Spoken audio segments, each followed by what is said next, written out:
لو حاولت ان انت تاخد بايد حد ظروفه صعبه جدا وحالته النفسيه في اصعب ما يكون وفي اسوأ حالاتها وتجيبه من القاع، في الغالب هتغرق معاه. الناس اللي في القاع بتبان، الناس اللي هي كئيبه بلا انقطاع وزعلانه بلا اسباب، اللي طول الوقت مفيش اي حاجه بتفرحها.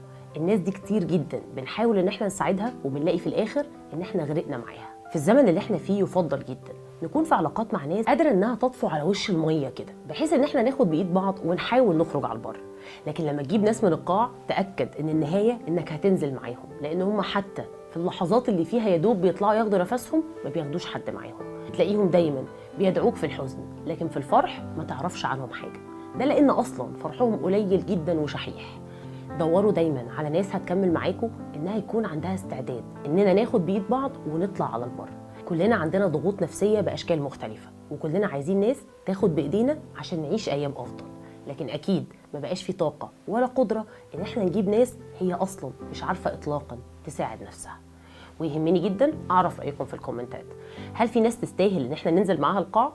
بصراحه مش قادره ابدا اقول ان ده ينفع، بس وارد يكون في ناس شايفه انه في ناس تستاهل ان احنا نجيبها من القاع.